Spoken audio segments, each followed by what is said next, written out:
out incognito by the Pakistani army, and eventually these raiders and the tribes went on a sort of a carnage of rape and pillage, just like the medieval times. And then they came down and swooped down from Uri into a place called Baramulla.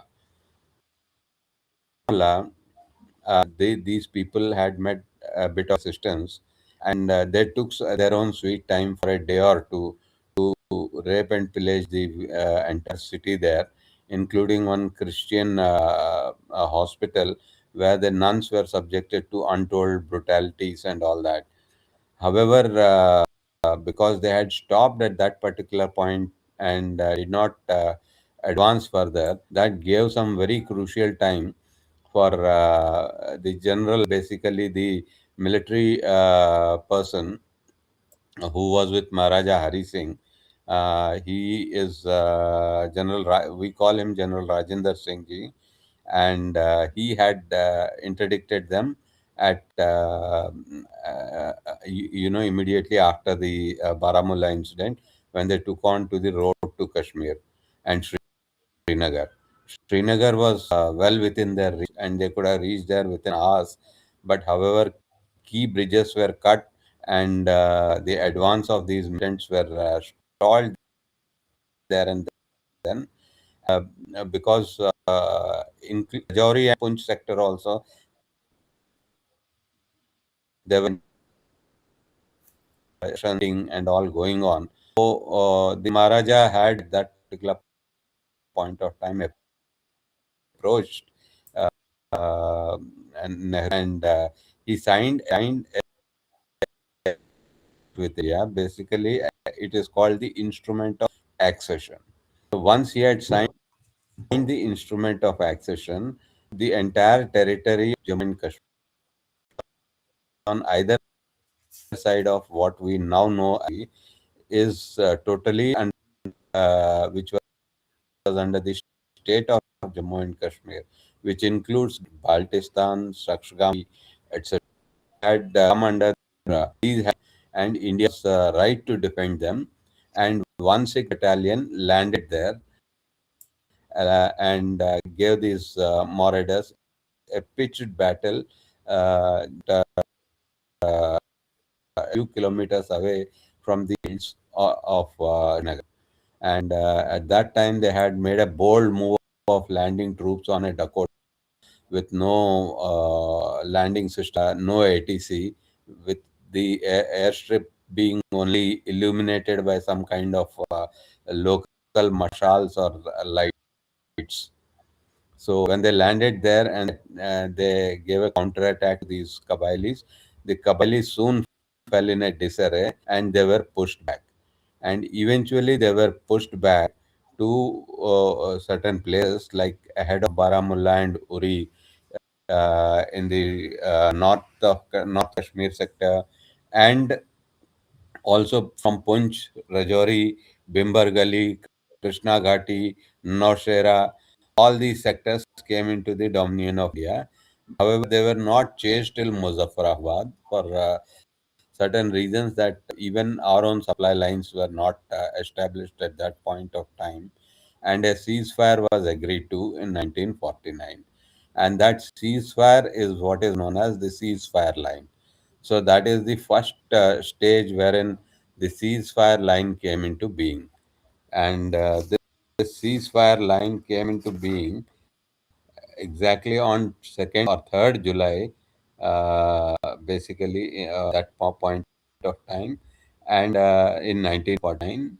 And it continued to be called a ceasefire line thereafter until 1971, wherein 1971, after the war, in 2nd July 1972, as part of the Shimla Agreement, it was re-cherished as the line of control, which effectively means that this line of control is the part or a thin imaginary line which connects all of our posts on the geographical territory. And this is the part of India that we control, and this is part of J&K that we control, and that is known as the Indian, basically held two-third parts of Jammu and Kashmir state, one-third being Gilgit, Baltistan, Rakot, Muzaffarabad, Mirpur, and Kotli. These places had been left out, and they came around. They constituted to be around one-third of the entire state of Jammu and Kashmir, and these were left for further probe in future. However, we did not take any active steps to recapture it and amalgamate it back into the state of Jammu and Kashmir. However, as per the statements, timely statements by our ministers and defense ministers, especially, we have not given up on our intention to recapture and bring these territories back into India. So that is our position as of now. The Pakistani side claims that they had never agreed to the union of Jammu and Kashmir with India, the merger of Jammu and Kashmir with India, and they had contested it in a very vociferous manner. And Mm-hmm. eventually, this entire problem during Nehruji's time, he had taken it to the United Nations. When the United Nations actually gave a solution for this, and they had said that there would be a referendum that could be held. Okay, so that referendum would constitute basically the population of the entire state of Jammu and Kashmir, both the Indian Jammu and Kashmir as well as the Pakistani held Jammu and Kashmir. However, it would be done under certain circumstances. Since India was the appealing party, so what was done was that they had said that the uh, sorry, the referendum would happen only under certain circumstances, that as a step one, and these are all sequential steps. Each step leads to the second step. As a part of the first step, whatever were the Punjabi immigrants that were pushed into the Pakistan occupied Kashmir and all, they had to be brought out, and Pakistani army had to vacate the entire area of Jammu and Kashmir, including the Pak occupied portion also. That is Gilgit, Baltistan, and other areas, Mirpur, Muzaffarabad, and all. So what has happened is that Pakistan did not implement that. However, the resolution says that subsequent to the first being completed to the satisfaction of the UN observers, the second step would be that India would also withdraw its troops, but not completely. A certain portion of troops would be left out to do with law and order situation in Jammu and Kashmir and the conduct of the referendum. And as a third step, when the referendum was conducted, it would ask for the people, it would give the people the option of either joining Jammu and Kashmir people, either can join with the Pakistan or with the Mm-hmm. Indian Dominion. However, since the first step was not completed by the Pakistani government at that point of time, the entire resolution is useless, and finally it has been taken off from the United States, United Nations also. And in any case, in 1972 July 2nd or 3rd July, when the agreement was signed between Indira Gandhi ji and Mr. Bhutto, so that agreement had replaced this entire partition of Jammu and Kashmir and sealed it with basically a line of control kind of a imaginary that would actually be the administrative borders temporarily of India and Pakistan. So cross-border Okay. movements were not permitted, and thereafter, then Pakistan did not sit quiet and accept it, but rather had militated aggressively against the ceasefire line, and it had carried out a number of violations ever since 1971, wherein it had actually lost the war with India, and it was compelled to sign this agreement. So Sir? this is the short history of the line of control. So there Okay. are some statistics also which people would like to know. And basically, this line of control starts at a place ahead of Aknur, and it is basically,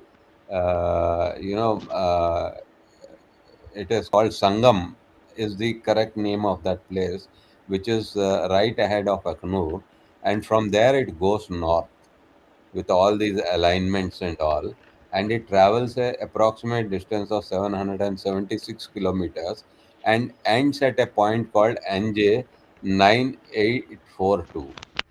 Now 9842 is the place where it is ending, and thereafter it is supposed to go eastwards. So, effectively giving the entire area of now the Siachen Glacier to India. And that's exactly what was done. And, from this village of Munawar Tavi, Sangam, all the way till 9842, north of 9842 is basically what they had referred to in the agreement. So, this constituted the ceasefire line. So it is as out of the total border of 3,300 odd kilometers. Now this is 776 kilometers, which is actually the line of control and which is always under contest. So these are the basic contours of that entire area. So now we can go to the map and see where all this line of control passes. Now, what are the terrain implications there? What kind of terrain is feasible there?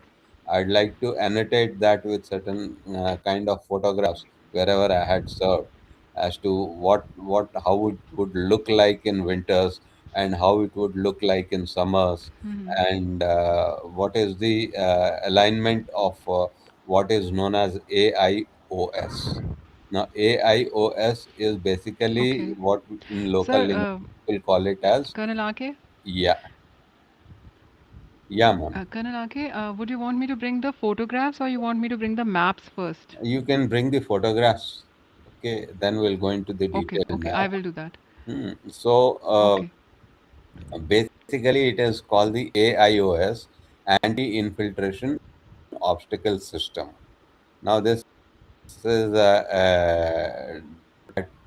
catware fence type 2, as we call it, which has got certain elements of you know electronics also involved in that, and it is charged, and there are certain charging wires and all put in there, and it is rigged in such a manner that if somebody tries from any particular point, the breach would be automatically be noticed, and it would also be pinpointed exactly where the breach would be, so that the AIOS, which is again, now the AIOS doesn't exist simply all on its own. It is actually guarded by the troops who are ahead or behind the AIOS, and the AIOS is well within territory. So once the AIOS or the border fencing, as we call it, or the now this electric fencing has to function in a manner that it gives you the breach, and it tells you where exactly it has been breached, in the depth also, so that there is a reaction time for people to probe the breach and find out exactly where the breach has occurred, and how many people would have crossed it, and all these things can be found out. Now, but still, it is nearly impossible for 776-kilometer fence to be, uh, in fact, looked up at every 1 meter, and therefore there are certain gaps because of terrain configuration. because of weather configuration. Like in winters, AIOS is submerged in snow, so you can effectively walk across, as you can see on those photographs. AIOS would be somewhere inside these this Barakatila. So you can actually walk across on top of the AIOS and then reach the side. And in winters, you would not be having any border wire or fence to stop you. However, in summers, it would be a difficult situation altogether. But this happens in sir ये क्या and the है terrain also for varies. Lemon if ये for The lemon अगर terrain आप also समझाना चाहें मतलब varies. मैं एज अ सिविलियन देख रही हूँ इसको तो इसमें ये मतलब I see a lot of snow and I see mountain हम मैप पे भी देखते हैं यहाँ पर मतलब जो आप समझा रहे हैं वो आप एक बार जो बिल्कुल लेमन है उनके लिए एक बार बताएंगे Hani, can you just give that photographs of electric wires in at our place, which were okay nearly submerged, and the okay okay basketball court that has gone into the snow? It is almost 40 okay snow 14 at feet okay let me bring the that up या peak season. It is 14 to 16 snow. Okay and मैं सबको So बता दूं जो हमारी audience है it हमने कुछ effectively समय पहले हाँ, हमने कुछ समय पहले कर्नल आके ने वो फ़ोटोज़ शेयर करी थी और हमने उसका एक छोटा-सा वीडियो बना के अदम्य भारतीय पे भी डाला था एक्स पर भी और यहाँ यूट्यूब पर भी, तो आप देखेंगे मैं हैरान तो उसमें मुझे ऐसा लगा कि ये मतलब मुझे ना वो बास्केटबॉल कोर्ट समझ ही नहीं आया। तो वो मुझे जब मैंने ये रियलाइज़ करा कि वो एक्चुअली में बास्केटबॉल कोर्ट की बास्केट की फ़ोटो है, जहाँ तक बर्फ़ है, तो फिर मुझे समझ आया कि oh my God it is so much of snow. Okay so अभी आप देखेंगे एक minute let me just bring that up in fact let me just go through the thumbnails first mm, पता नहीं वो इस वाले फ़ोल्डर में है या दूसरे में है I will have to check that give me a second आप सबके सामने ही हैं सारी फ़ोटोज़ ये सब हम डिस्कस करेंगे अभी सो आप सब सर आप बात करें मैं उसको ढूंढ के लाती हूँ it may be in a so different folder okay so it is like a two-storied house being buried under या a sea of ice.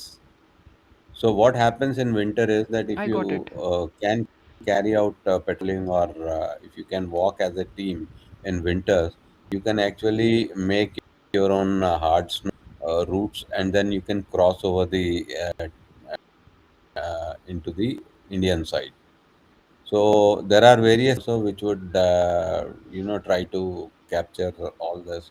So this is now this photograph is basically of my location where I used to stay, and you can see the Tata Sky dish TV on top of that, and my room is entirely buried in snow, and we have to daily dig it up from inside and outside to create a space for the person inside to come out, then reach his office, which is nearby. So this used to be the kind of terrain out there. So Similarly, this is like the there terrace right the dish are antenna is on some. The terrace right This is on the terrace. and You can see this is the the place and I don't in, see inverted hmm, V-shaped terrace on top. yeah and Yeah. ये शायद दरवाज़ा है and So, people would be going in from here and this is too much of snow so and इसके बाद और भी हैं हमारे पास photos give me a second they are not in a sequence friends so I am just looking ये कौन सी वाली खोलें सर आप बता देना मुझे ये है basically, the this one basketball one would okay this one next. Okay right Okay, the ones which are above in there's a ये basketball रहा court. Basketball court It is 9087.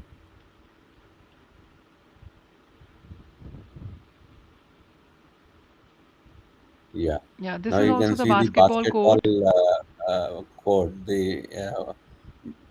it is still the basketball level, and the snow is still falling. Yes So this was taken when the board was going into the snow, and As you see, Also the even the electricity poles.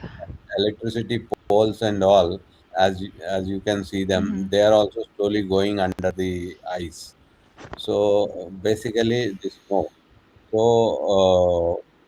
you can actually walk across uh, on top of this, and you can cross over to the other side without any issue.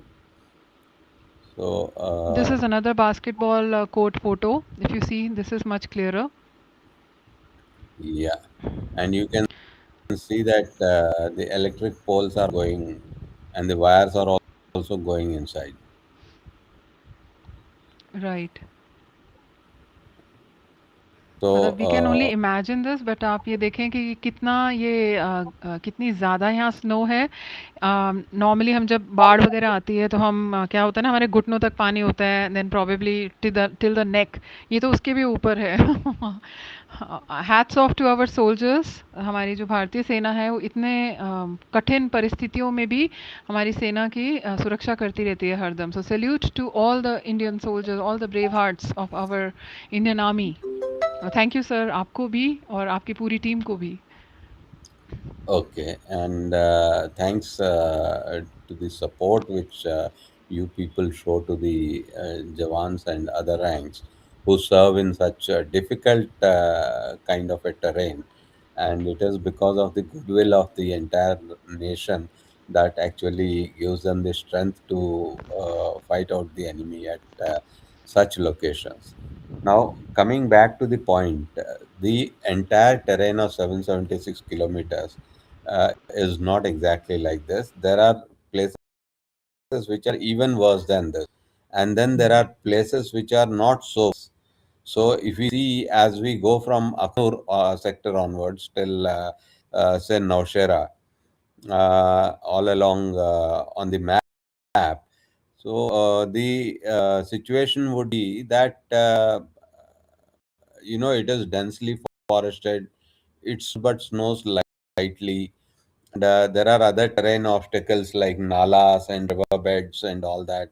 So it creates its own kind of mechanics and problems for actually stopping the infiltration in that particular area. Thereafter, then you go more towards the Poonch sector and the Udi and North Kashmir. You have this kind of a snow belt, and then further it goes all the way to Kargil and ahead to Dras and all those places. They are equally like snowbound, and they are also treacherous, high altitude. Each of these peaks are almost at 16,000 feet to 21,000 feet, 22,000 feet, and so on. So with this kind of a terrain, for each particular terrain in that particular area, you will have to have a different kind of a strategy to interject people who are getting inside. Now, are these people who are infiltrating inside India not only armed, they are also being assisted by the Pakistani army people there, basically who are on the other side of the LC, by giving a covering fire, which happens to be very heavy at times. It can also encompass mortars and other heavy weaponry, which is mm, which will actually keep your heads down, because then until and unless you have a counter fire on them, and then you try to interdict them, it would be very difficult for you to make movements out in the ridge line. So these are all the tactics that are employed basically to push people inside India, so that they can then get into the hinterland. And the hinterland is basically it is somewhere near Wular Lake. It is Kupwara. It could be Sopor, or it could be Handwara, or it could be Bandipur.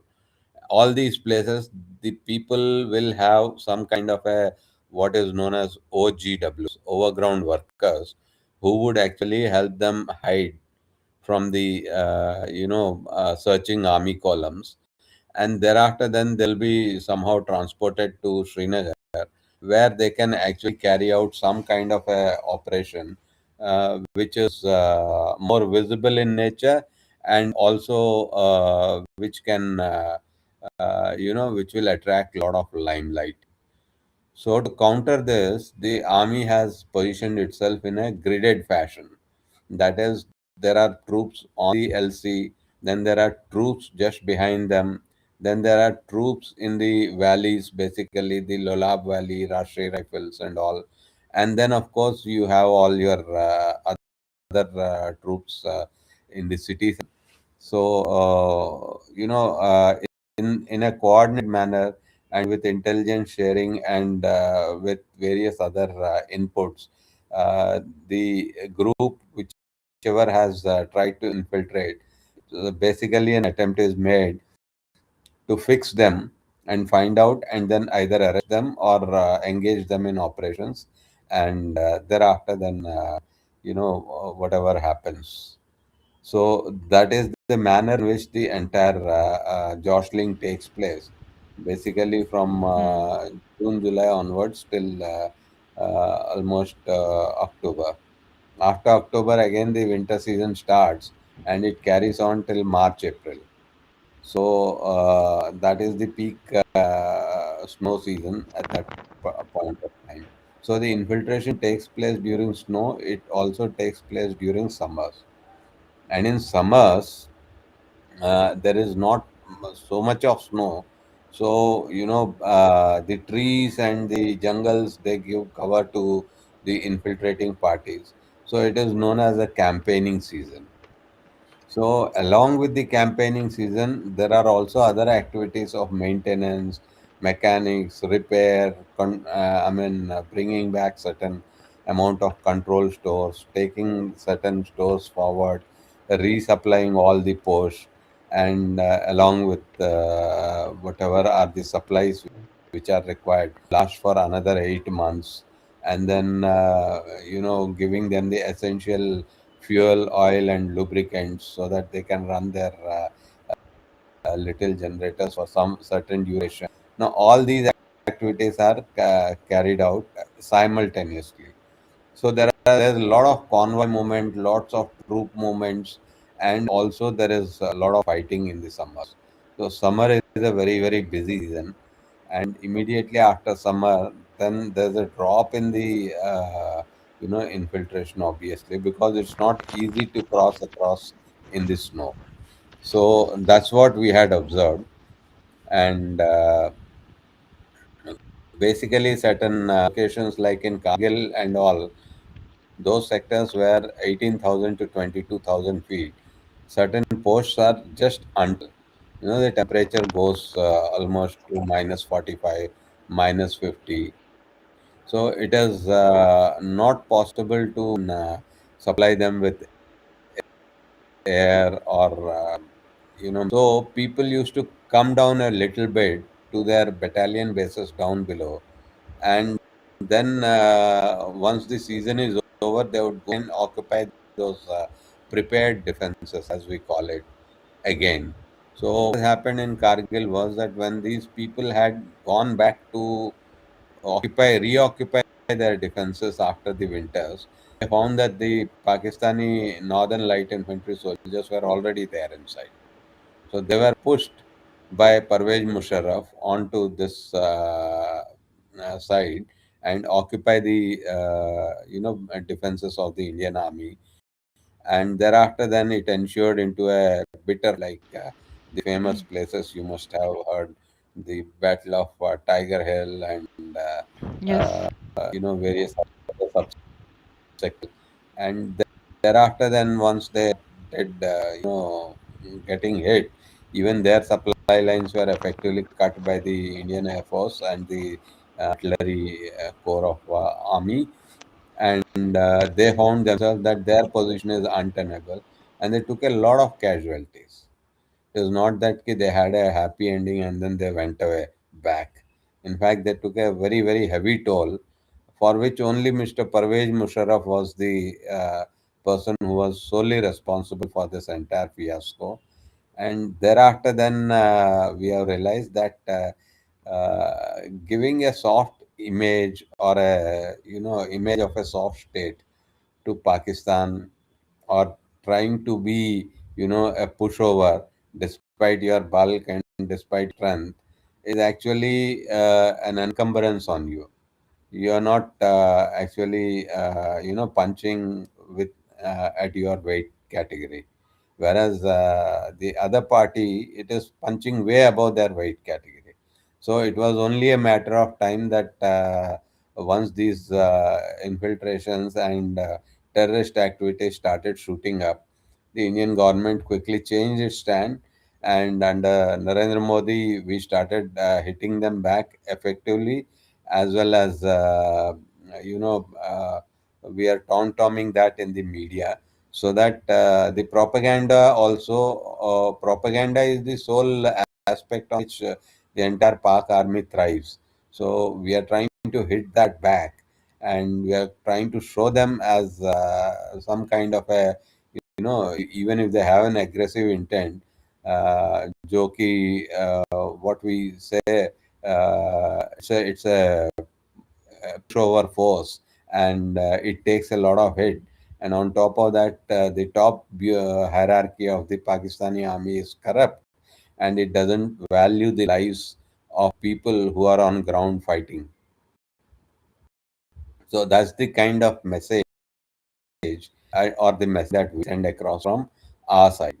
So Mhm. this is the present day position. Now, certain legal aspects as far as uh, the line of control uh, which exists as of now. See, a domestic law of one country simply cannot be, uh,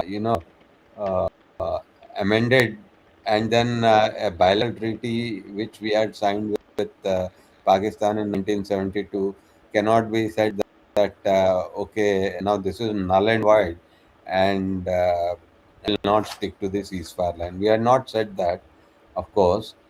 However, after the Article 370 had been implemented, and the state of Jammu and Kashmir reintegrated with the entire country like any other state, then it would mean that the line of control's position is untenable now or in the near future. However, we have not actually altered it on ground, but then we do reserve our right to alter it on ground also, when we feel that it is in our interest. For example, the previous amendments and additions of Article 370 and all have not actually changed the position of troops on ground. But in 2008, Pakistan basically introduced an order. It is called the Gilgit-Baltistan Order 2018, to, and it made some, it took some nascent steps at integrating that Gilgit-Baltistan region into the federal structure of Pakistan. Surprisingly, till now, the Pakistan occupied Kashmir, there is still a position which is called the Prime Minister of Pakistan, as they call it, Azad Pakistan, or Azad Kashmir, sorry. So that particular gentleman, and they have a president also. So Pakistan is a unique country in that aspect, that it has got two presidents and two prime ministers. So the joke not withstanding, it is basically dealt with like a, state, and most of the resources of basically the North Kashmir as well as Gilgit Baltistan, they are actually exploited by the army and the state for the benefit of rest of the Pakistan, and no royalty is given to them. Therefore, the condition of infrastructure, the condition of schools, the condition of airports, or for that matter, roads, they do not have any airport per se, and most of these Mirpuris had actually when dam was constructed, Mangla Dam and others. So their villages got submerged. So the en bloc moved to London and settled there a long time ago. Now they are local minority in London, and they hold some important positions there of governance. So they are actually pushing the British government to construct an airport at Mirpur, so that they can come back and get more of their cousins into, Europe. So that's the kind of villainy and treachery these people are known for. And it all on the face of it looks very, very comical. But some people sitting in the British Parliament should actually use the British taxpayer money to build an airport in Mirpur in Pakistan. I mean, how disingenuous that can be.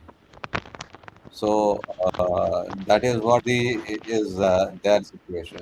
Now coming back to this thing, how significance is LOC to India.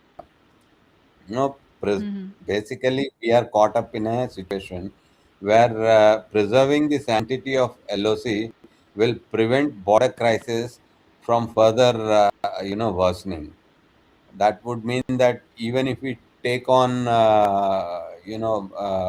the Pakistan occupied Kashmir in future, the question remains as to what happens to the people who are in that particular area. How do you differentiate whether one is Pakistani or a Kashmiri after so many years? How do you know the genuineness of land record, lands which are personally held by people whose private land it is, and how do you actually bring them on record in Jammu and Kashmir? How can they be subjects of Jammu and Kashmir?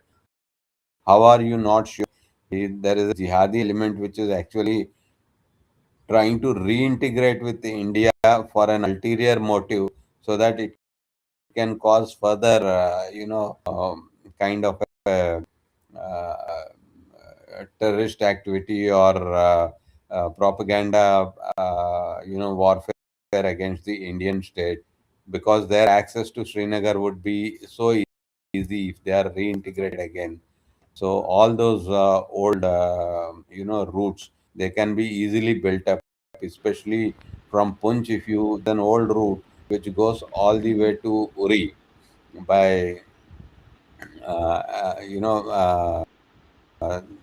they cross across the mountains and all, and it's a straightforward route going always, mostly to the north, and there's a famous Sir, pass if there are there. photos, sir, if there are photos Yeah, regarding to what you're talking, do let us know because you can I'm see showing overall the map rand. of Jammu and Kashmir. So, okay, you want to show the People will static map understand or that. I can request Levi to bring his screen up. You want to show the 3D one or do you want to show the जो पहले आपने share किया है? या मैंने share किया उसको दिखा दो, and Okay, 3D1 okay, will let me also bring that help, up. but Okay, we'll first show the 2D one and then we'll go to the 3D one. Just give me a second, sir.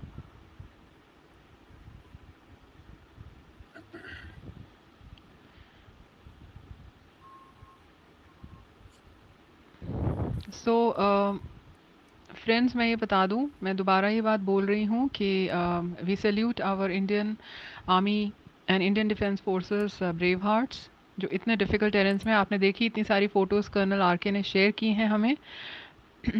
तो अब हम map लेकर आ रहे हैं, मतलब ये हमारी imagination से भी बाहर है कि लाइक कि कितना डिफ़िकल्ट होता है वहाँ। एंड सर आई थिंक आप सियाचिन में भी so पोस्टेड थे ना? as you see on the map, yeah, just give me a second. I've seen that entire, hmm in the sense that during my early years, my unit hmm was located in hmm Siachen, hmm. and I served there for 6 months almost. The 6 months sir the average what do you tenure of think? anyone out there in the, hmm. yeah. So what was your most favourite memory there, अगर हम So जब तक as you map लाते हैं, what was your? Uh, the glacier, the most, it was a treacherous kind of a terrain. We had to walk from one post to the other throughout the day and reach Mhm. the post in the evening. Then stay for Mhm. rest and recovery there in the night. Again, early in the morning, you have to start and you have to walk across to the Mhm. next post. And the terrain had different challenges, and Mhm. there were crevasses Mhm. in between, and there were stories of people who had actually fallen into crevasses earlier and died there. Mhm. And Mhm. I mean, there used to be some kind of a, all these rumors or whatever we call it.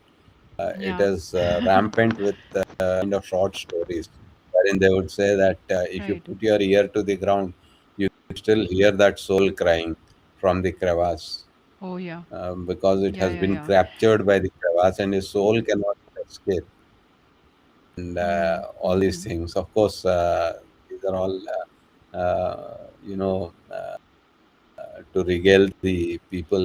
They do create all this of situation, but it's a Right. sad kind of a situation where we actually have to believe in these stories and um, think of people who had actually perished in them. Mhm. And people used to walk together, eat together, drink together. But at that altitude and with that kind of a climate, Right. you don't feel hungry. Your Yes. items which you have to even deliver as Cadbury chocolates, and Right, right. we You I told about that never in could think the we could yeah. buy chocolate that particular Mhm. location. So we used to use them as Mhm. some kind of a steps where we step on them and then climb into our Oh my small God. It was foxhole. so hard. The chocolates were so Foxhole, hard. and yeah, the chocolates were so hard. The eggs used to go hard. The everything, whatever used to come, it would go hard. Mhm. You have to just Mhm. boil it and then gulp it. Mhm. At times when you had to be out in the open, and there everyone takes his turn for a sentry duty, and Yeah. standing out in those kind of climate with all your special clothing and all.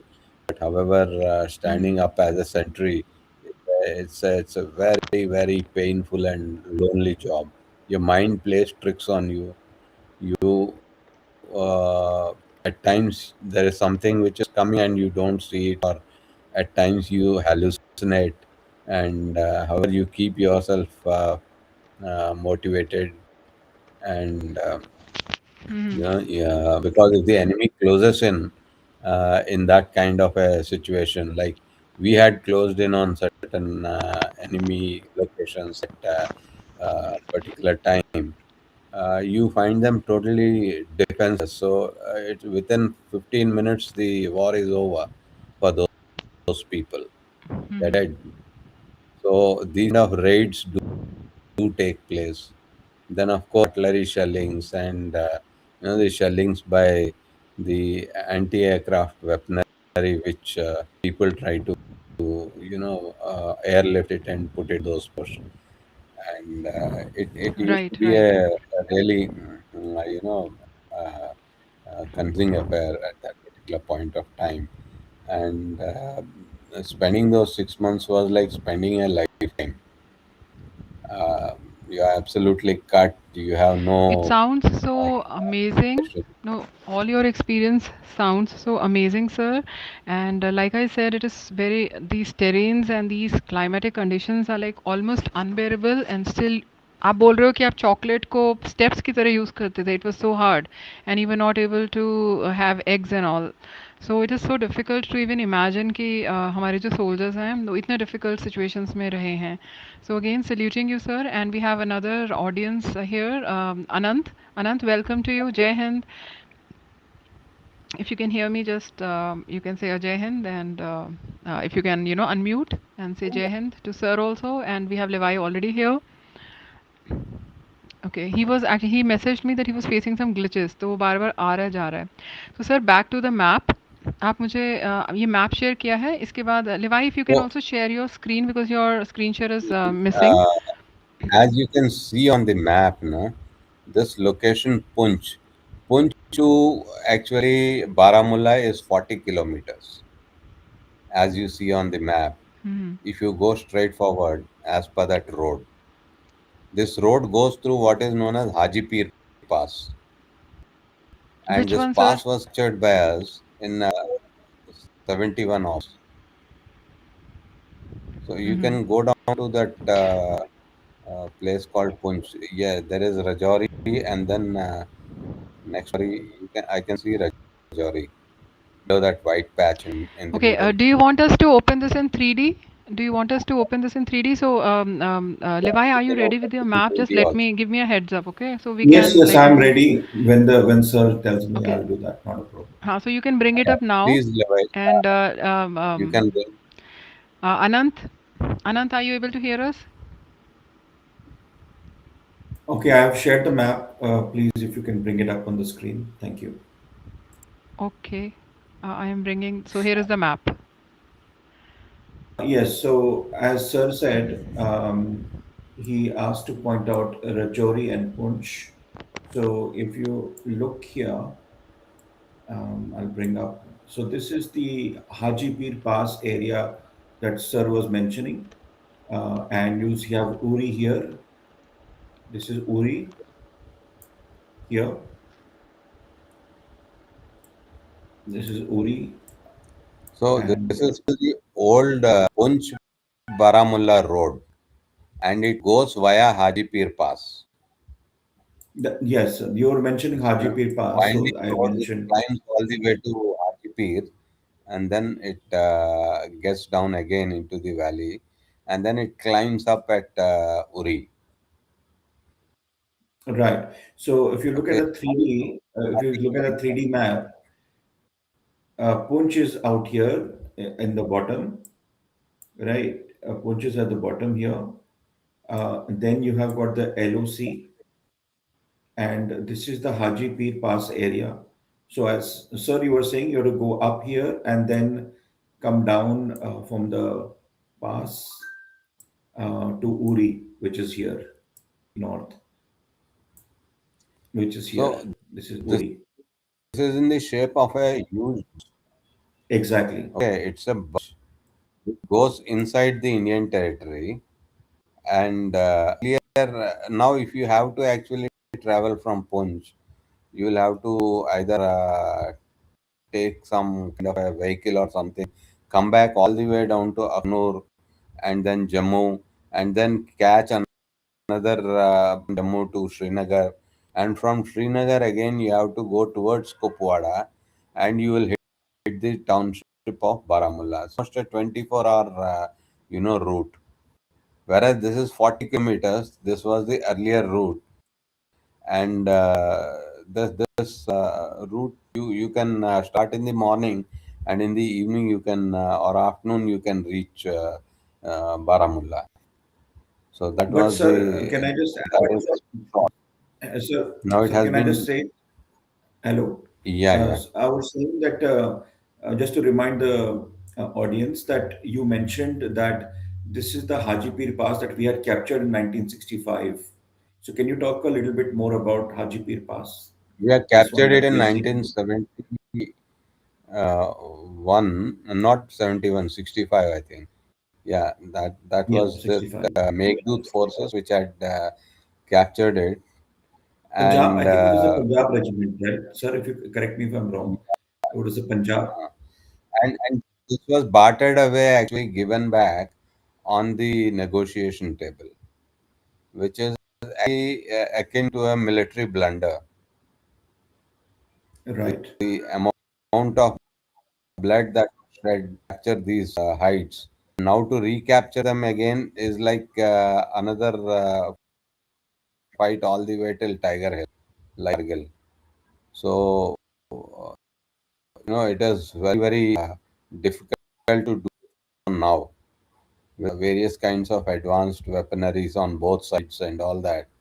But this was a classical operation which our special forces had done at that point of time, and this should have been bartered away. That is my take on this, because this actually reduces the distance from Puch to Baramulla to 40 kilometers, and 40 kilometers jeepable kind of a road if you have, or a motorable kind of if you have, it would just take 7-8 hours to reach.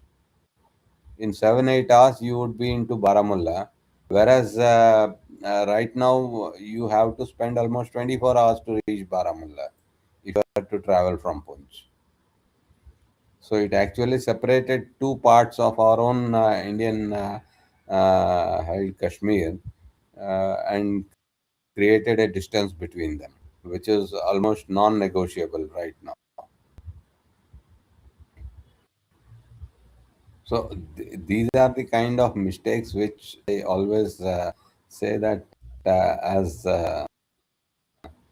you know, as a military, ensure that politicians do not do this kind of a bartering, or do not do this kind of a,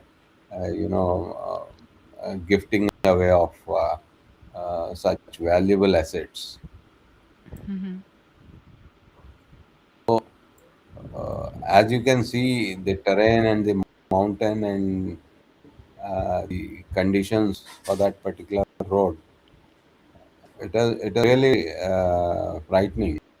Now, if we have to actually reopen this route and cut the entire Pakistan, it would take another war, a complete war, take a humongous amount of effort.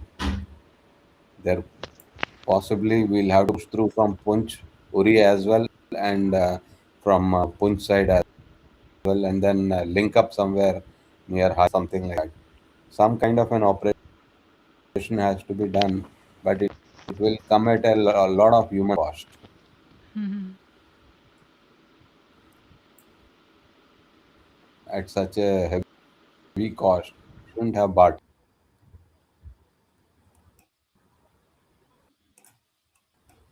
So on a 2D map, you will see that there is bulge from Pakistani side, which is jetting in India. What is actually it creates a lot of disturbance amongst the planners, military planners, and that we have to do. We have to use alternate roads now, and the which was existing before partition.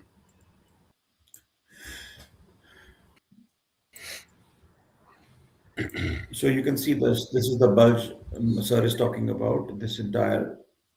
I'm not sure if you can see this entire bulge. You can see Uri on top and a Punch on below, and you've got Can you kindly zoom in a little bit?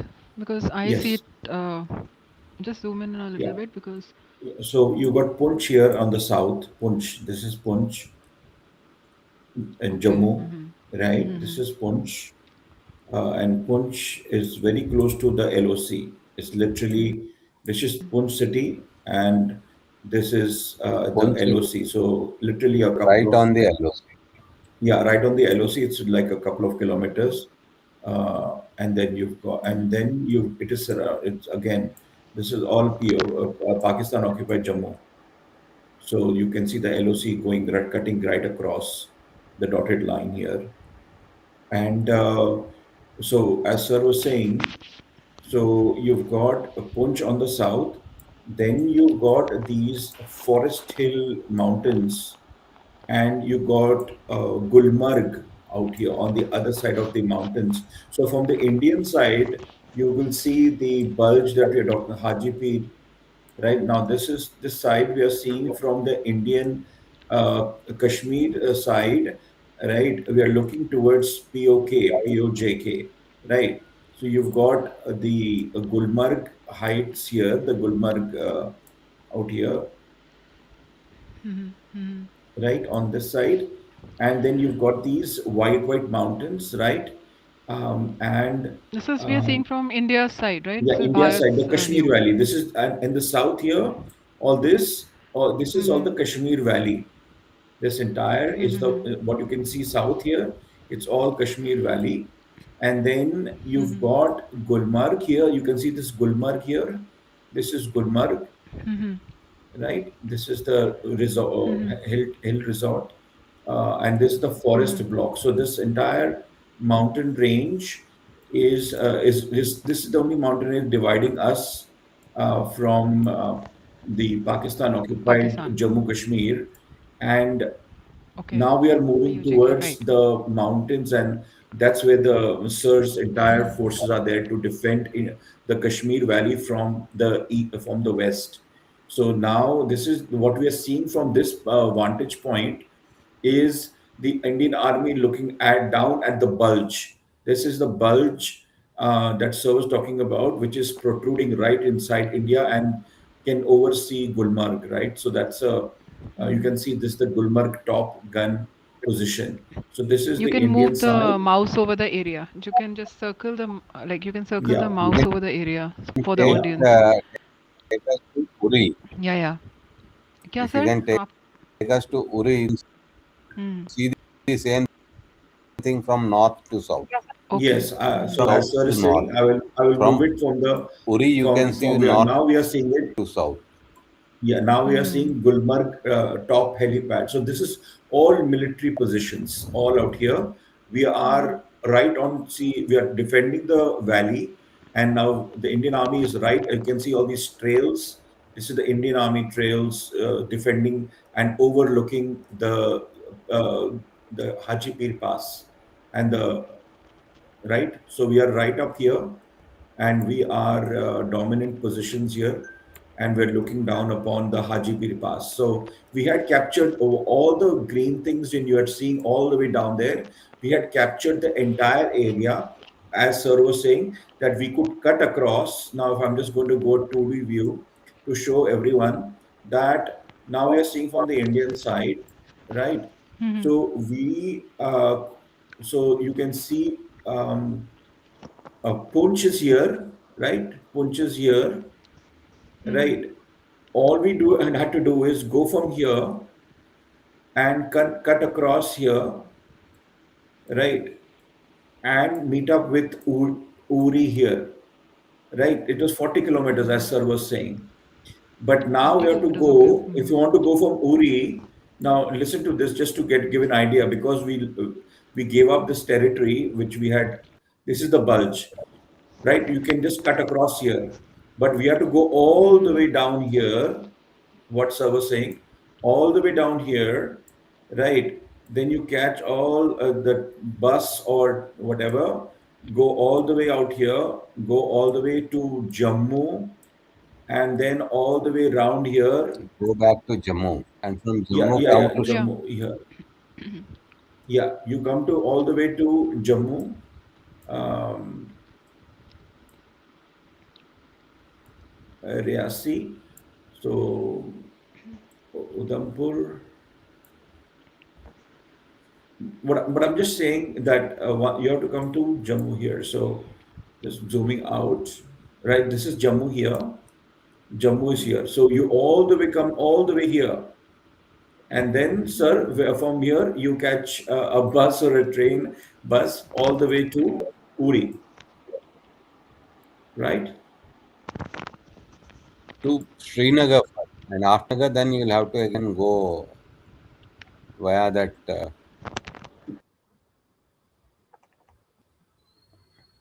But but I'm saying all you have to go Kupwara road. all the way round. Yeah, you have to go all the way round to come to Uri from to Punch from Uri all the way round, just because of this block protrusion. This one. So we had captured this area in 1965, and we gave it all back to Pakistan, right? The small Haji Pir Pass. So it's a very strategically weak point for India, and this is like a sore thumb always that we are facing here. So this is the view of India from the So, Kashmir Valley. Yeah, right. Sir, over to you, sir. see, and at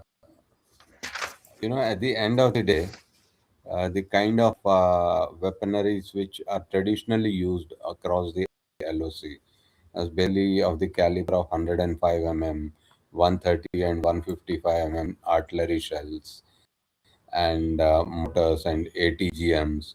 ATGMs basically stands for anti-tank guided missiles, but these are directed against bunkers. So these are the kind of weapons that are used, and they fire various kinds of ammunition, including white phosphorus and all. And because of this, there are always casualties, civilian as well as military, either side. And what happens is that under each subsector and all, where you are at a dominating side and you pin down the enemy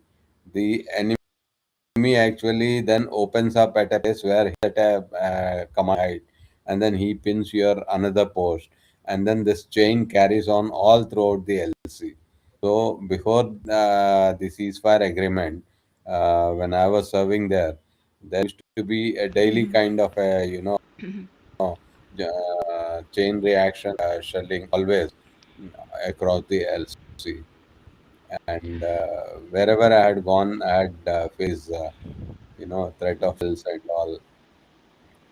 And in fact, in locations like Sojian, Lora, Mandi, these are just ahead of Punch on the Indian Mhm. side. So there we were fired upon basically by the medium machine gun position of Pakistani army, and we had to evade it and then go to the other side, and then evade it while Mhm. coming back. And it was a very treacherous kind of a situation. Similarly,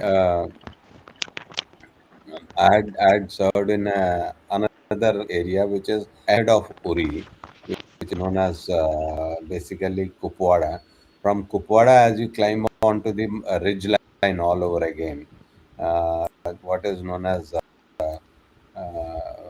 Shamshabadi ridge line. What happens there is that we have a place called I've given you the coordinates. Basically, if you can there, or you can just type Kupwara. No, no, this is Mhm. Uh, Kupwara here. So I've got Kupwara, so Kupwara here. This is Kupwara city, yeah, so as right? you Kupwara, from Kupwara Before we there is go a there, road which to you know, Kalarush. I have a question. Colonel Ake, I have a question. Yeah, Uh, you mentioned white phosphorus, right? Is it not yeah. banned as per CCW and all that? It's, I think, not encouraged in warfare or what? नहीं, white जो phosphorus is protocol है always ना followed. Convention. हम्म. वो सारे convention वगैरह वहाँ कोई follow नहीं करता है. White Oh, phosphorus is generously supplied by the artillery shells, and I've dealt with it okay. all my tenure. If it Mm-hmm. falls onto your skin, then it will burn.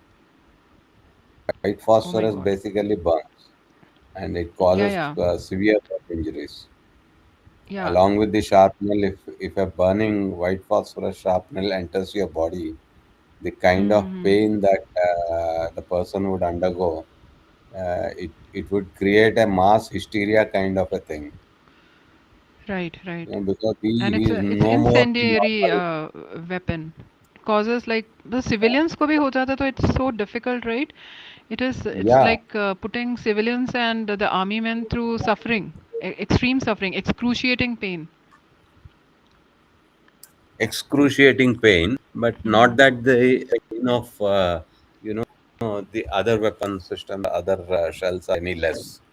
Because Mm-hmm. if a ATGM actually bursts, and Mm-hmm. an anti kind of a red hot sharpnel enters your body, burning its way Mm-hmm. through with Mm-hmm. force, you can Mm-hmm. imagine the condition of that person. Of course, So it's these are the kind of horrible. personal risks that people carry while Mm-hmm. serving in such places. Yes. So So, sir, so from from Kupwara, Kupwara, if you can see, there is a place called Kalarus, Kalaroos. Yes, yes, yes. I'll take it there. And from Just, uh, from that particular Kala Rouge, there another place called Circuli, and this is Kalaru's from top Circuli, helipad. then there is a place called, I don't know if This is you would get that. this is Kalaru's helipad, right on top. The Kalaru's helipad, right Yeah, on the LOC. that was my brigade's helipad. Right, right on the helipad. Kalaru's top Koi helipad. Yeah, So you got a Kalaru's top Koi helipad as well. This is the yeah. Kalaru's top, So and then there very you nice see one vantage blue point. dot, where your cursor Yeah, is pointing. There is some blue icon. Can you zoom in there? yeah. This one, Yeah, yeah. a blue. Yeah. Blue So point. basically, uh, as you climb on top of this mountain from Kalarus all the way, you get to is known as Gully. So I don't know if you can see that Gully. Yeah. So this is the Kalaru's I top, remember you had and shared about that Colonel RK. I remember you had also shown it in the photographs, the Z Gully, and you had talked about it.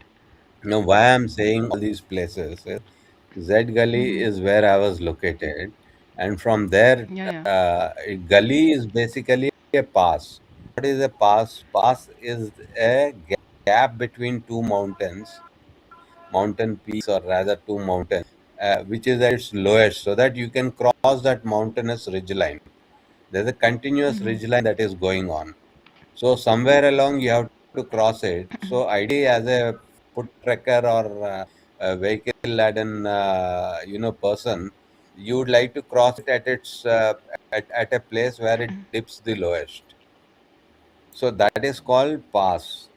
The same pass, Right. when in context of Leh and Ladakh, it La, like Baralachla, Tanglangla, Lachlangla, Lang means pass, Singila, right? Sishila, Kunjumla. So La is Mm-hmm. basic pass. Right. And Mm-hmm. more this Jhakadi Nathpa area, basically the Shimla Rampur axis. In Himachali, they would call it as Jot. So it is called Mm-hmm. like Baba Jot or some other Jot and all this. So Jot or La or Gali is basically a place where you can cross the ridgeline at its lowest. So our interest now is at what is known as this place Z Gully, and further when you come from that Circuli to Z Gully and then get down again from on the other side of the ridge line. So what happens is that you will land straight into a valley which is known as Machal Valley. So you can find out if you can zoom in on Machal, yeah. जब तक Machal, या जब तक Machal, Levi वो and ढूंढ रहे हैं तब it's तक मैं also ना फ़ोटोज़ शेयर करना चाहती हूँ। ये सर ने फ़ोटोज़ शेयर करी थी ना, आई थिंक इसमें मैं जेड गली को ढूंढ रही थी। ये तो बास्केटबॉल कोर्ट है जो पूरा डूबा पड़ा this है is at Z Gully only. बर्फ़ में। ये जो फ़ोटोज़ है ये जेड गली की हैं? Oh my God! This is what? Huh. This is which place sir? This is basically Z Gully. This one, okay. This particular place, as it is ascending, you see, hmm, this hmm. is right in front of Z Gully, what is known as Hanmar Gully. So it goes on top and again creates a depression there on the other side. You can't see it because the photo has been taken from this side. So as you go on hmm. top and then descend on the other side, it is called Hanmar Gully. So Hanmar What तो Gully, about कहाँ 45 hours where are you climbing all was this? Which operating there. Hmm, hmm. Yeah, and so 45 ये Rashtriya या Rifles was operating there in so this is that steep 2009, this is that steep climb, right? somewhere in 2000. Yeah, steep climb in this is so steep, oh 2009, my God! and that was when a large, troop. of militants, including some foreign terrorists. They are trying to intrude into basically with an aim get to Kupwara, and that was around 20 people or even more than that. I cannot say because we actually counted them or something like that. But we did know that some people were going to cross across, and people were ready for a group of 5 to 10 people or something like that. And the battalion has adjusted itself, but the people who came in were more in number. I think they were much more than 25 or something. And there in the night, there ensued a firefight, a terrible firefight, which started off from somewhere around 12 o'clock and it continued morning 3 o'clock. And in the last stages, these beaten back, Colonel Jojen Thomas, who was commanding RR, he had he got martyred. Right. He was given Ashok Chakra. He Yes, you lives had in Bangalore mentioned about actually, that. and it's a really it's that kind of a tough terrain. So between this Hanmar Gully and Z Gully, the road goes and further descends into what is known as Machal Valley. And from Machal Valley, there are some certain plain areas which are known as Dudi, Dappal, and all. You can just see Machal if you can find out. Yeah, this is So Machal Valley. Machal Valley. yeah, this is Machal Machrl. Valley. So Machal Machal Valley. Valley is like 3 or 4 football fields wide, and it's like placed in a square kind of a thing. It is 4 football fields. You can simply say like that. Okay, and then this Dudi is that thoda plain area, and there is another place called Chantwari. We call it as T-Shunt. तो चंतवारी करके कहते हैं उसको. तो this is that particular place. इन सब के आगे एक माउंटेन्स रिज लाइन है. It is known as Khanbal ridge line, basically Tingri Khanbal ridge line.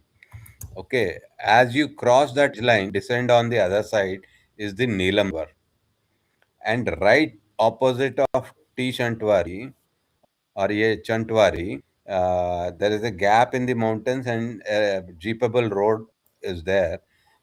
You go straight to the Neelam River and then once you cross that bridge, there is a parallel road along the Neelam River or Kishanganga River, as we call it, on the side, and a kilometer or a kilometer and a half, if you just walk across, you will reach what is known as Sharda Peeth.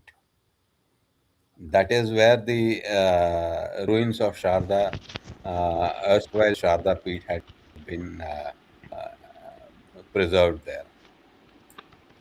And it's basically a picnic spot for these people, and it is full of hotels and other things. You can go to Google and what kind of terrain it has, and you can see those beautiful photos of ruins of Sharda Peeth. Here it is. This is We had Sharda actually Peeth. done a And discussion on there this you will find specifically, and yeah, yeah. So if you, I actually bring so up a it is photo. This is hardly from 4 to internet. 5 kilometers from where, yeah, where Give me we a were second. located. It's hardly 4 to 5 kilometers. So I have brought up a photo जो अभी आपको लेवाई दिखा रहे थे screen Entire, पर. yeah, yeah. This is that Sharda Peeth. This is Sharda Peeth, right? And north of the Sharda Peeth, as you call it, there is a village called Kel village. KEL. Kale That is village. where one Yes. Pakistani army brigade is located. Kel village. And Yeah. this is basically the tourist area. in Pakistan. They try to develop it to some kind of a tourist spot where people come and play all this. And behind the scale village and all, again there is ascending mountains, and there is a huge mountain called Nanga Parvat. So here is scale Okay, for now it is you. one of the 10 big peaks in Himalayas. Here is scale So for this, you. Scale. even from our brigade in the morning, when you see, you find one particular mountain which is rising and jetting itself into the sky as if it is touch the moon. That is called Nanga Parvat. Yeah, we can show them that as well. So from here. So That is Nanga Parbat this there. So is from the the Indian side, that we have. so up here, the top one here, that large mountain up here, you can see the mouse, that's Nanga Parbat. Uh, I just wanted to ask a question, Lieutenant Colonel sir. Are you there? Sorry, Larry bhai. Yeah, yeah, So Yeah, yeah, how go do ahead. how do they basically resupply their forces with that height of the mountain? How do they do it? Like they have roads or do they do the they airlifting or have a कैसे? road. How do they maintain? अच्छा, they have a road. Okay, Yeah, they okay, have a road which goes along this Neelam Valley River on the other side. Yeah, Along the this is river, the they road. have a road, and that road, through that road, they resupply their forces in Kale. Yeah, I can show them that, sir. I can show them. So Okay. this is the south side of the Kishanganga Yeah, River. Here, if you can see this dotted line, that's the LOC. And this is Machal that sir was talking about, Machal sector. And this is the Machal sector. And you can see this along the Kishanganga River on the northern side. There is this road that goes all along to Taubat and towards Gurez on the Indian side. So this road is what that supplies all the way to Minimarg, where they've got a brigade headquarters. Correct me if I'm wrong, sir. Minimarg on the yeah, Pakistan occupied side. So all roads are serviced by this road which is going along the Neelam River.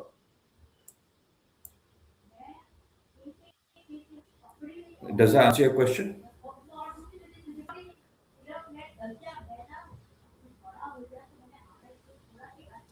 Anant?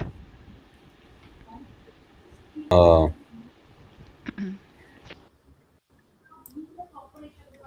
you see between the mountain ridges, you have a river. Yeah.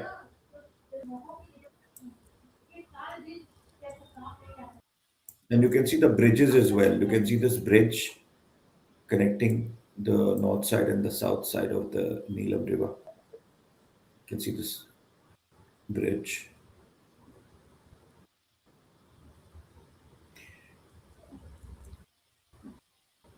Our LOC Yeah, should you have can been see there. the.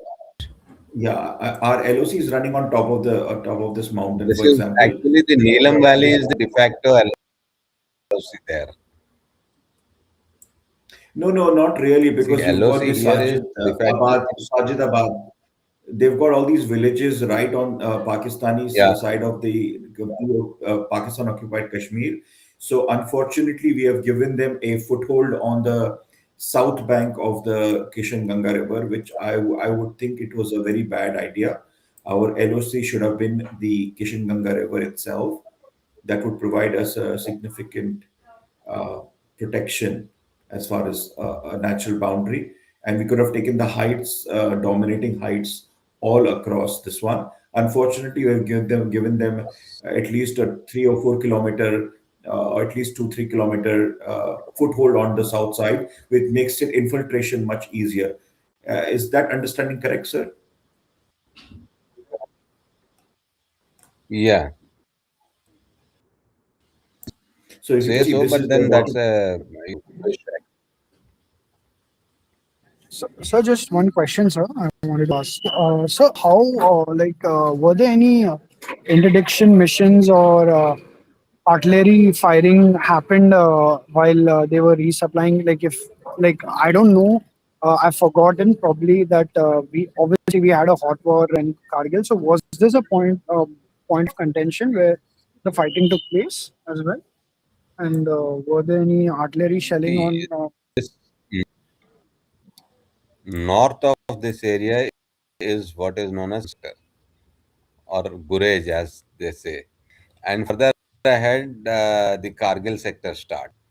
So, during Kargil operations, yes, there was active interdiction, and not many artillery duels took place between the parties. And but then it is not so frequent now.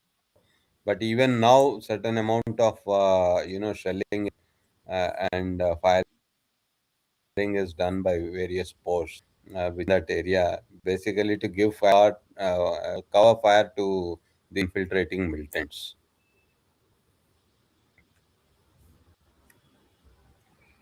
This is Gurez. So Thank you. yeah, And we have a big dam here. So we have built a dam here along the Kishinganga River. So this is the Kishinganga hydroelectricity project. You can see this dam here we have built along the Kishinganga River, and then it flows, and the LOC is very close to the dam. You can see it's a couple of kilometers away. If you can see, um, just down, bear with me for a second. Yeah, so you can see the LOC is right on the other side of the dam.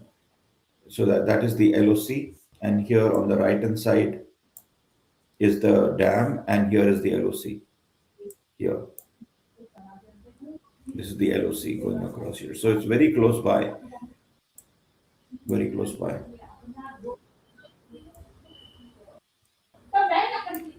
And on the other side of the valley, that's what I was saying, is is the Pakistan occupied Kashmir side, the Taubat, and this is the road. The Kishan Once this enters the Pakistan occupied Kashmir, then Pakistanis have built all the villages across on the northern side of uh, the Neelam River, and the road that you are talking about, Anant, is this road here that goes along and supplies all of the requirements for the POK.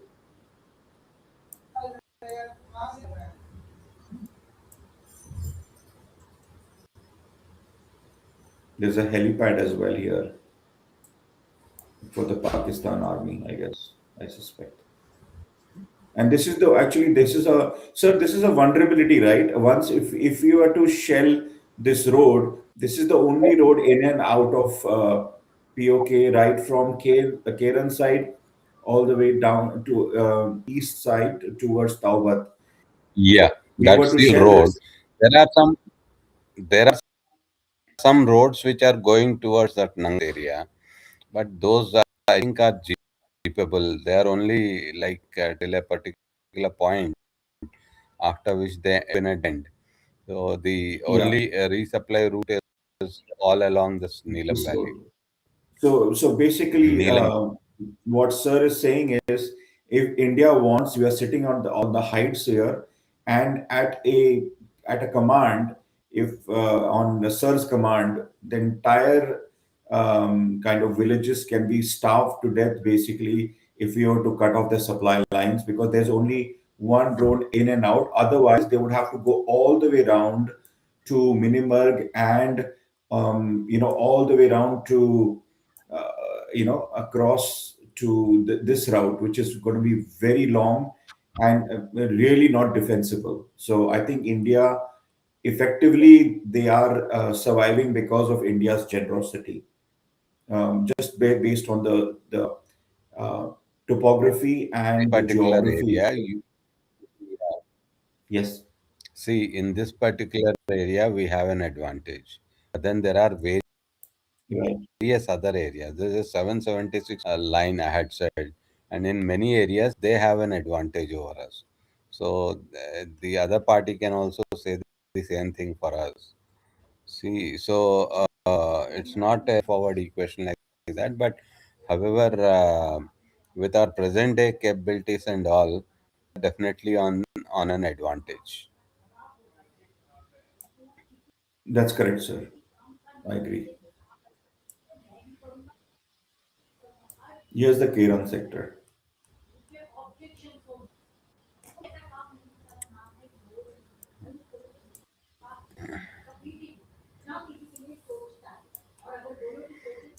Mentally, you can draw a picture all the way from basically the Kargil sector and the Turtuk area and NJ 984.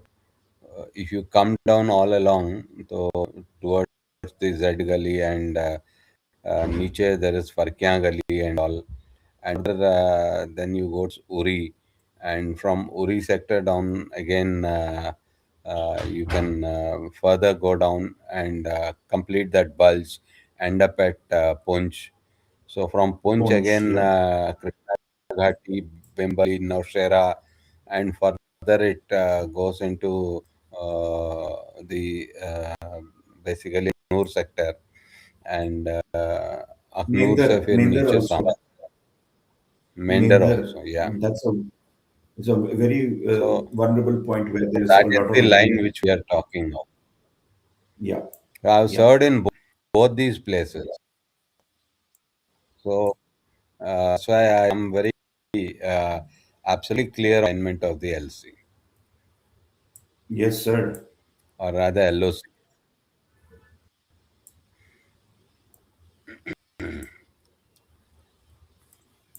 So I noticed the when you army, have this sir. map in your mind, I noticed that the army yeah, folks they don't call it LOC, they call it LC. I noticed that. yeah, and they shorten it. Yeah, sir. You were So saying Naushera. This is so Naushera here. basically, what we are talking of is basically LO particular podcast, and we are dealing with the kind of various kinds of and all which associated on the LOC side. LAC is a totally different ball game altogether, and that needs a separate discussion on its own because even the enemy there is different variety and different strength. So Sir, we'll you were mentioning adjourn it. just Yeah, just to this is where the LOC starts. So you mentioned the name of this place where the LOC starts in Akunur area. yeah. What was that? You, It is basically Munawar River, Sangam village. yeah, yeah. Sangam, yeah, yeah, yeah. So this is the Munawar Tavi River here. This river here, you can see this Yeah, river Munawar Tavi. So this is where the LAC start. This is the Indian positions right on it. So this is the Indian side all the way. This is the it actual is more of LOC, a plain type. right? You can see Indian Army positions all the way up here, and this is where the LOC. This is the exact point where the LOC starts. This point. Yeah. And you can see the Indian Army positions one, two, three, all along. Anyway, back to you, Shriji and sir, the presentation. Anything else that you want to say, sir? More than happy to show the 3D view. Had given out all kinds of information and alignment and topography of the terrain. I've given you the implications of why we should take care of the LOC because it will have major implications in if Pakistan can push its radicalized elements into JK to create disturbances in the hinterland, which is, of course, their stated or unstated policy. So, That is the reason why I had taken up on this podcast the LOC Conundrum. The conundrum is basically that it is very, very important that our forces have to be alert, and they should be able to, counter all the infiltration attempts that are being made, and the run very well. And presently, whatever development is on our side is way beyond what is available on the Pakistan side, Kashmir side. So naturally, over a period, it is going to create some kind of a, internal kind of a division. The people of POK and the Punjabi Aksariyat, which basically the army and the politicians in Pakistan are made of. So that way they will reach to a boiling point, and then that is the time when we should step in and we want. So for that, we have to be ethics of this area, and we should also know if an opportunity is being created and be ready to grab it. That is more essential, Okay. because at the right time, if you do not take the right kind of an opportunity, you may not know it will present itself. Right. So that is the Thank conclusion you. what I wanted to say. Thank Thank you. you, Colonel RK, and thank you, Levi, for the wonderful presentation of the 3D map. Before I ask my question, I just want to know, Anant, if you want to ask any questions, if you have any questions about the LOC desert. Yeah, I just wanted to ask sir last question only because everything is probably covered by sir. Sir, what is Yeah. the troop number deployment of the Pakistanis on the side this particular sector, and does it like coincide with the Sialkot bulge, like the Aknoor sector that we're talking about? So it does it coincides, right? I just wanted to ask See, that. Thank you, sir. no, we will not ever be able to, you the exact amount of Pakistani troops side, because you're talking of a line which is 776 kilometers, and the actual troops would be there for certain duration. They would be in their bases. Some would be in the forward locality, and this is active troop movements. No? So we will not be knowing about that.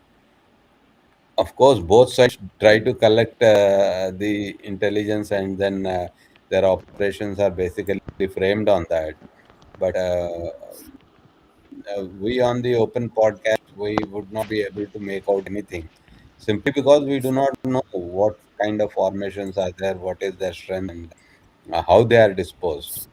It's not like every post, between every post there is an equal distance or something like that. One post is on a particular height which suits its location. Then there would be a big gap, and then there would be a smaller post somewhere else. And then again, on a hillock, there would be a chain of posts. It all depends on the kind of terrain that is there, and the ability to for the enemy to infiltrate. And more or less, we can say that both sides match each other with the number of troops. But we troops in the hinterland also, and our communications are better, and we can mobilize in a much faster and much more aggressive manner in at least these areas. So that is my assessment. Thank you, sir. Thank you, sir.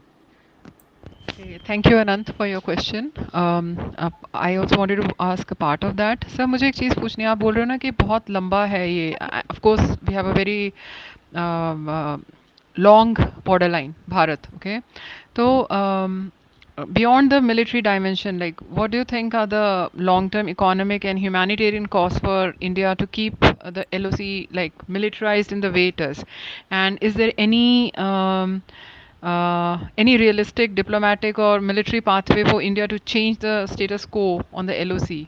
या जो जिसे हम like the managed conflicts double quotes में. So what do you think?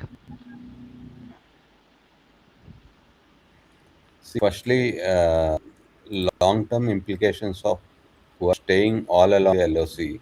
Well, they'll have to stay protected. They'll have to, have better shelters for their homes and all, and better Mhm. safety in case there is a cross firing and other things. And helps these people carry on. Like in people in Machal Valley, they have only a few roads which are. Therefore, Machal Valley is dependent on the largest of the army. In fact, the army runs a school also at that place called Chantwari, wherein Mhm. they teach the children on CBSE subjects and all that. So, all these things are basically the humanitarian side of the forces, but they will have to deal with situation because there seems to be no to this kind of a deployment eyeball side. Mhm. Okay. Now, in case if tomorrow we able to alter or change the LOC, so Mhm. then I think it is always better to and at least improve your defensive posture so that Mhm. you'll have some at least the villages which had been suffering till date, banned the LOC, they can now have some kind of a better depth. And since the Mhm. army is way ahead of them, so possible that some real development of real development. That's Mhm. part one of being in the villages which are along the sea. Now, the section what you had asked was economically how far is it feasible? Well, this is the cost of partition that we have to pay. Right. There is Mhm. no other way unless of course if enemy disintegrate three or four pieces, and then happen to have better relationship with POK, and then they wish to reintegrate, then also will still have some amount of troops and some kind of a LOC kind of a thing elsewhere, not here but elsewhere. Mhm. And Mhm. this comes with the border management practices, and this is the standard burden of many of the countries, not just India. So India has to live with this. Mhm. Okay. Thank you, sir. And one more question. Since the abrogation of Article 370, जो 2019 में हुआ था in 2019, what do you think? Like, how has the internal security and the political situation in Jammu and Kashmir evolved, like in relation to the LOC? We of course hear it from the news and everything, but I would like to hear it from the horse's mouth. Yeah. And has the move After the actually abrogation, reduced, no, no, sorry, has the move actually reduced Pakistan's ability to exploit the line, or has it like simply shifted the nature of the challenge? no, it has not done anything dramatic like this. It has Mm-hmm. only what has happened is that after abrogation of 370, now at least the patches with the Indian government, that the people are sure that they are Indian citizens. They have access to facilities. They have access to some kind of a security, and they are with a larger force, which is basically been force, and that they are not dragged into the machinations of you know all these radicalized elements grouping together with the Pak army and create a Mm-hmm. kind of a very nefarious axis. So Right. they are better off. They have better facilities than their cousins who died, and it has impacted, but it has not dramatically changed their lives Mm-hmm. because it will take still some amount of years to get the real fruits of development to those people in those inaccessible areas, as I call it. Mm-hmm. Okay. And one more question sir कि अभी जो हालात चल रहे हैं like whatever we see right now and couple of years back से लेके अब तक जो LOC conundrum hai, it not only like kind of drains military resources like you already said, you already mentioned that it is a cost, it's a cost of partition, but all this also shapes India's the broader foreign policy per se, right? And जो current situation चल रही है world में, how do you see these things affecting the LOC and considering the broader Quad framework also, and also we have not spoken of the LAC, but you know that Pakistan plays the China card, right? So any comments there? Yeah, the issue here is that for India to remain as a large or a major power in the Committee of Nations in the world, it has to effectively and demonstrably show that it is capable of guarding its borders. Whereas for Pakistan, it has to just show that it hit at the vulnerabilities of India, and India is still vulnerable to their actions. So that your narrative is punctured. So it's a narrative kind of a war that keeps going on, and it will. So that's the reason why alertness and timely action and building up of strength over a period of time, making sure that the asymmetry between both the forces becomes so much Mhm. that he would be rather he would have to think thousand times before launching any such initiative against India. Now these are all the reasons that can compel Pakistan to behave. Else, I don't think any amount of goodwill or good nature or a soft power or loaning them out with certain amount of money or whatever it is can out this kind of a change. It has to be brought with power, and that's the way it's. Okay, and one That's more how it will question. change foreign policy. Because it has to be more Mhm. masculine. The people who Right. are Mhm. inimical to us, you have to be more masculine. Right, right. And I think, sir, correct me if I'm wrong, but I think there was some kind of a ceasefire understanding we had roughly around 2021, right, with Pakistan. And उसके बावजूद भी we have continuously been seeing infiltration attempts. We had Pahalgam also. We had so many of these incidents happening, tactical strikes, and which have been happening around the LOC, right?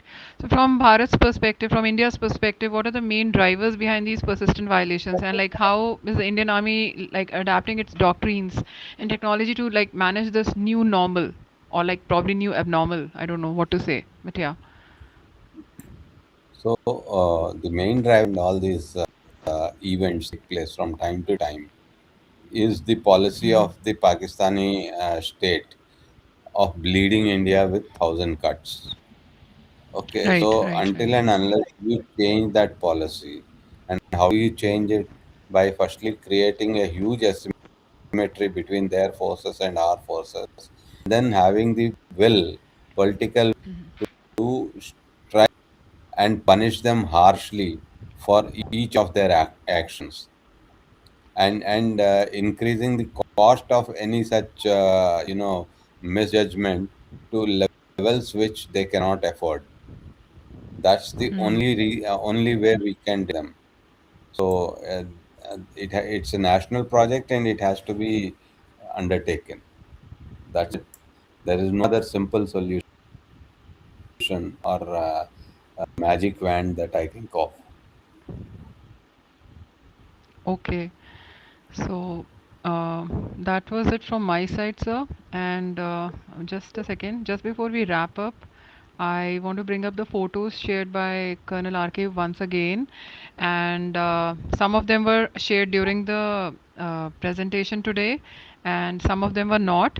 So I will quickly go through them And you can, Colonel RK, you can pitch in wherever you want to add a comment there.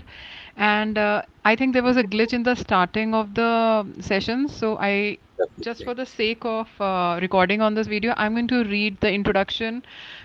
Basically, not read the introduction. I'm going to reintroduce Colonel RK, just in case, because once we go off live, if there was a glitch, we don't want to miss that. So kindly bear with me for 1 minute. So I'm going to reintroduce him.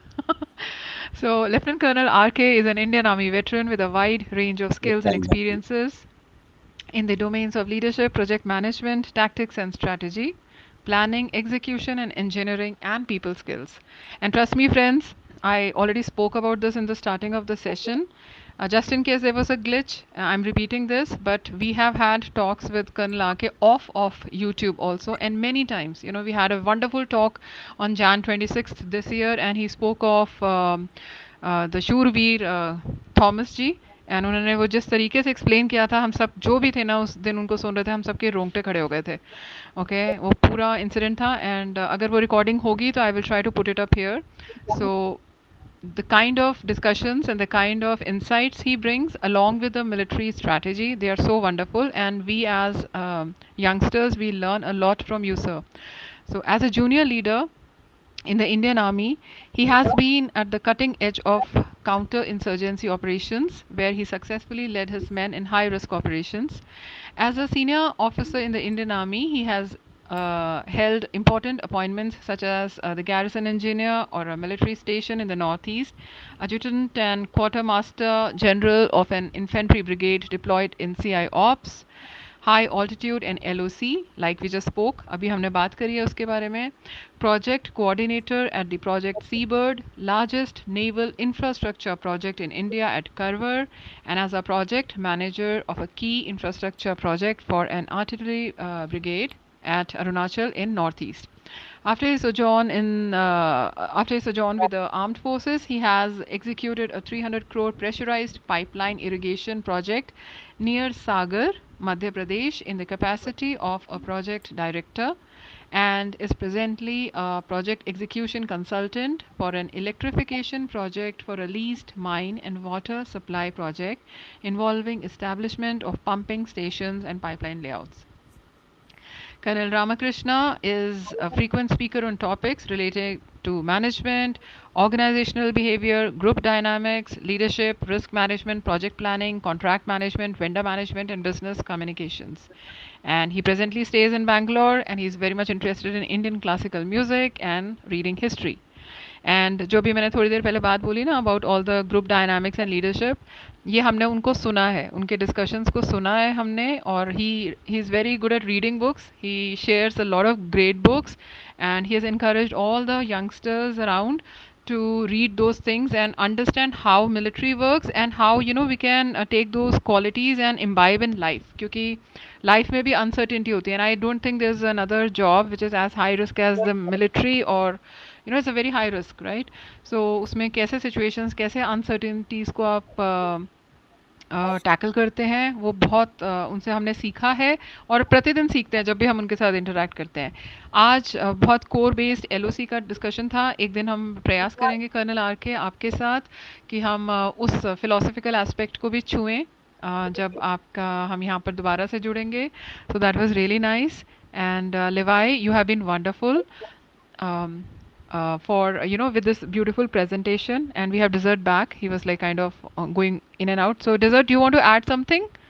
No, no, lovely space actually, because probably we did a space in the afternoon too. I think my data got this thing, so it was crashing. So now No I'm worries. back home, so Wi-Fi back came back. So just to probably it was going to end also the space. Listening to Lieutenant Colonel sir as much as it could listen to him, and hopefully we'll have more inputs from him on other sectors and what happened and the history. So it was very informative and lovely, lovely, amazing space. Really, Um, again, thank you. I want to add one thing. So I don't want to address this to sir. So thank you so much, sir, for us, first of all, to a service You're of our welcome. nation. We are totally indebted to you, and you and your men and our and Javans. who give up their lives for the country and serve the country with honor and fortitude. And thank you so for dedicating time to our team to speak about your experiences, wonderful experiences and insights. That is, like gold dust, and we really appreciate that very much. So thank you, sir. Jay.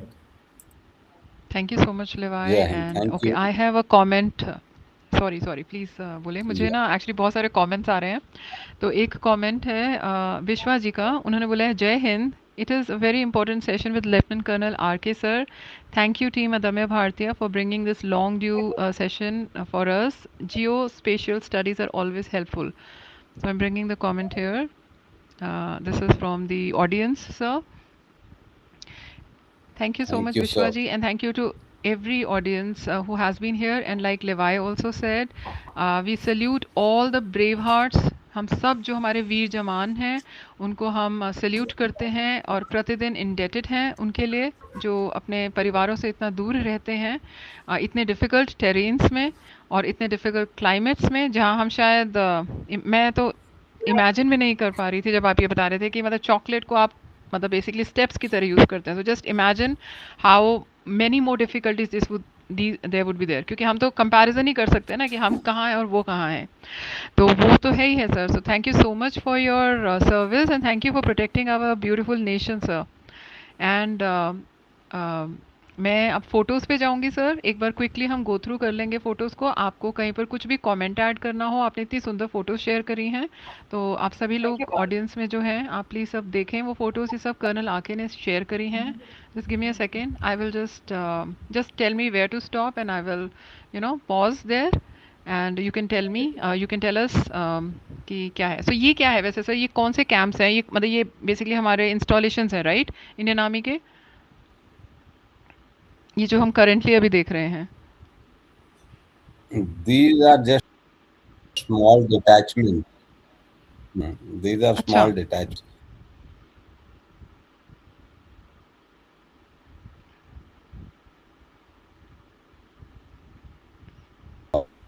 Basically, communication signals, wireless to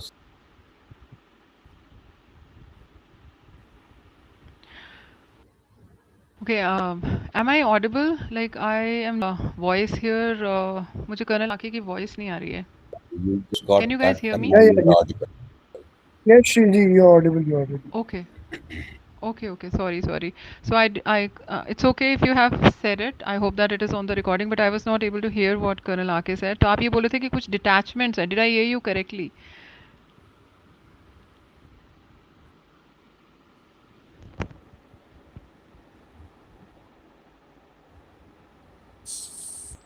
In Soka, I think it got hanged or I don't know, something happened. या I think colonel आके उनकी screen frozen है colonel आके glitch में हो सकते हैं तो Okay. ओके कोई बात No, I नहीं think हाँ I'm he is there frozen. या we are seeing so much ice there already So, okay so हम uh, एक एक करके फोटोज पे जा रहे हैं and the photographs you can share with people.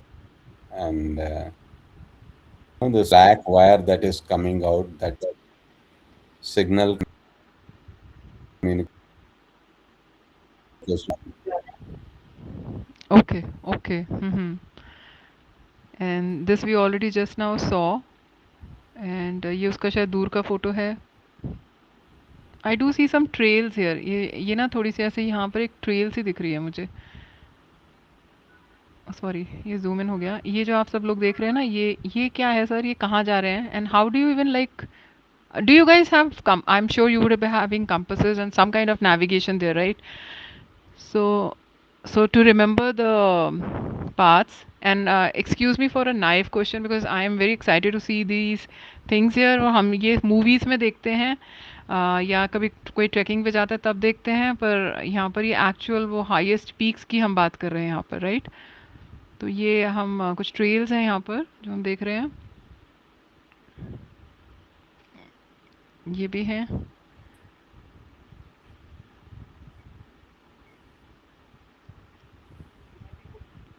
ये भी ये कम्युनिकेशन लाइन है, ये भी मतलब हाइट पे ही होगी, this is not ground right?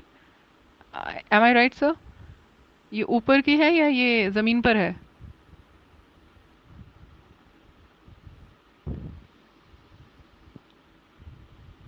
Levi Desert, am I audible?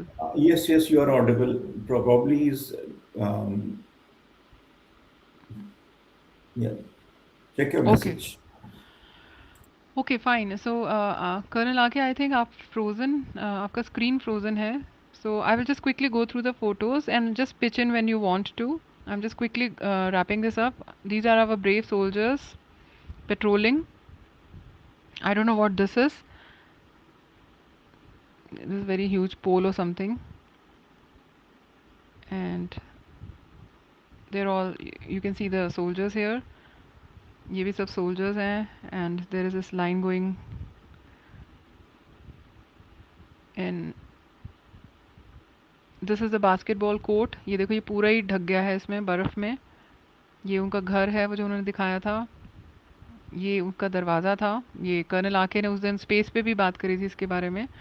तो ये आई थिंक ही टोल्ड कि ये देखो आप स्टेयर्स हैं and it was very difficult for anybody to come in and go out. And ये तो वो ऑलरेडी स्टार्टिंग में बात कर ही चुके हैं. ये जो सारे हेवीली स्नोड एरियाज, ये इलेक्ट्रिक वायर्स हैं जो इतनी ऊंची हैं, वहाँ तक भरी हुई है बर्फ़, राइट? तो ये सब कर्नल आके ने शेयर किया था. सो thank you so much sir again for joining today with the अदम्य भारतीय टीम. एंड इससे मैं सभी ऑडियंस से ये निवेदन करूँगी कि आप हमेशा अपने वैल्यूबल इनपुट्स और वैल्यूबल फीडबैक देते रहें. And we I am getting a lot of comments sir. They are all thanking you for your service. Thank you so much, sir. Thank you for joining in. Thank you My pleasure, to sir. Team Adamya All Bharatiya, Levi, because of Desert, and everybody else. good-hearted people like you.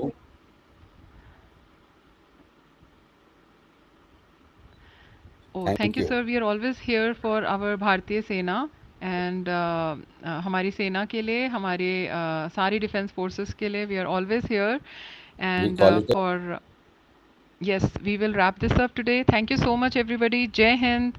आप जहाँ जहाँ से भी जुड़े, विश्व के जिस जिस कोने से हमारे साथ जुड़े, वहाँ शुभ रात्रि हो आपको और शुभ दिन हो. और भारत का जो तिरंगा है वह सदैव गर्व से लहराता रहे. जय हिंद, जय Bharat. Thank you so much, sir. Thank you so much.